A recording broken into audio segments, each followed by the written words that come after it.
I thought it was about time again to do another update for my YouTube followers on my 1955 Nomad project. Basically, for the last 2 or 3 weeks, I've been concentrating on getting this frame squared away that I had sandblasted and showed some of the repairs that had to be made. So, since the last time I did any update, I did get basically the frame jig finished up. My support brackets got welded to the frame, and then we welded, I had these things on, welded the frame to that. And so there's one there, and then one way at the back supporting that. So I got that thing done. We'll just go front to back. The original pan on the frame was completely blown out, rust damage, and unsalvageable or unrepairable. So basically what I did 2 things. One, this pile of scrap is pieces of the old cross member pan, and then out of the old frame I cut the corresponding piece, the bottom pan. You're looking at the bottom side of the top of the front cross member. Basically I cut it off, saved the lip, and then we had to do some straightening. Incidentally, as a public service announcement, all you Tri-5 owners, if you don't know it already, these pans, Chevrolet never designed these to be a jacking surface. Although I think everybody and their brother since 1955 stuck a floor jack right here and lifted the car up, not realizing this is only 14 gauge metal and it's hollow on the inside. So these things are almost dented up way beyond repair, and also the material is so thick that you can't really pull the dents out. So what I did is, when I had this one out, the copper stuff is weld through primer. We actually put it in a press and pushed most of the dents out there. And then, in order to avoid having that problem in the future, I had these 3 straps welded on the inside. So now when this thing gets welded on,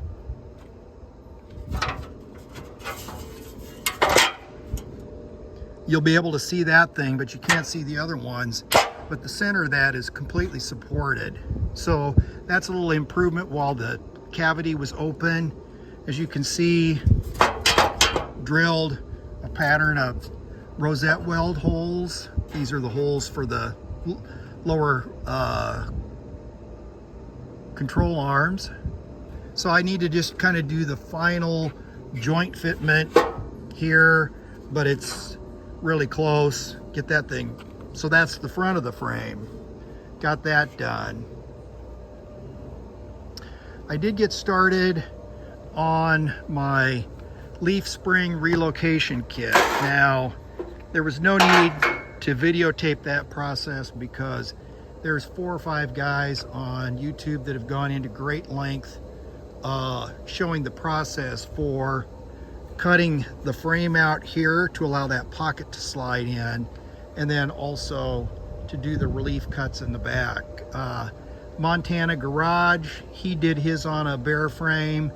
DD Speed Shop up in Canada, he did his actually with the body on the car, cutting and opening it up from underneath, which I don't understand how anybody could stand doing that. I mean, it nasty, cutting, grinding sparks and dust falling in your face, and anyway, to try to get that done. So Sean Derrick was another guy that did it, and Parker 234 or something like that. Anyway, if you need details on that, just type in 55 Chevy leaf spring relocation and it'll pop up those videos. So basically what I was doing is I was locating that thing. That bracket was still welded on here, and that goes through both sides. And I kept both of those so I knew exactly where to keep that alignment relative to the shackle hangers in the back.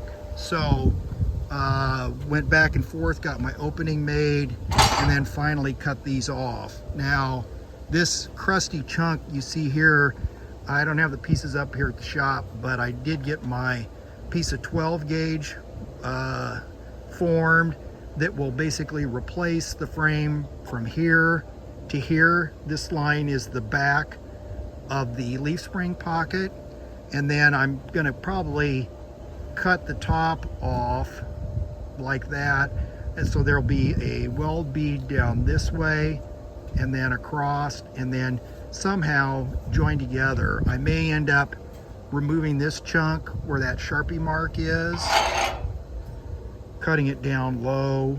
Anyway, I'm not fully thought out on that. So that's two things: rust repair and leaf spring relocation. So that's up there in the back. Moving back, I also had a rusty chunk on both sides of the frame.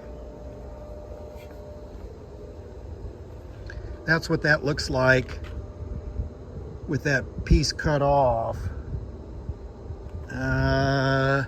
This is the scrap pile. That was what came out of there.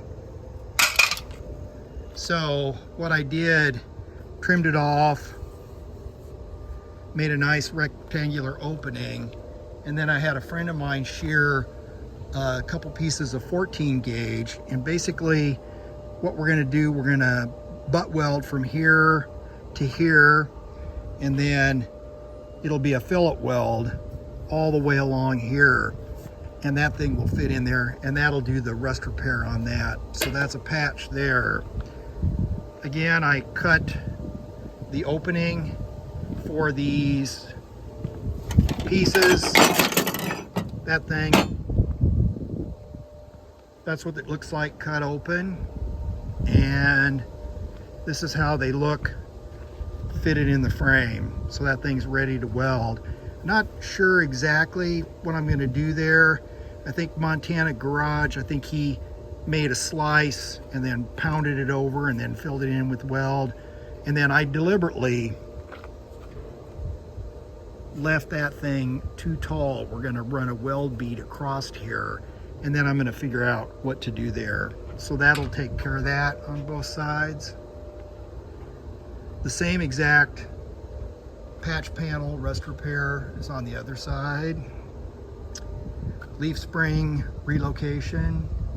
And then I have to figure out what to do up in here. Again, I'm not happy at all with the condition of this frame, but I was into it for like $1,000, and I just decided I'm gonna fix the doggone thing. So I was born and raised in south central Nebraska in farming country, cattle, corn, and wheat out there. And as my dad used to say, who grew up as a farmer, we're gonna make a silk purse out of a sow's ear. And that's exactly what this is, a silk purse from a sow's ear. So gonna do some welding next week, get the front and the back stuff all welded in, so all that's left, and I can get my game plan to finish this up in here. So anyway, that's the update. I am making progress slowly but surely. Like, share, comment, subscribe if you haven't done it yet and you don't have anything better to do with your time. But that's it for today. Thanks. Bye.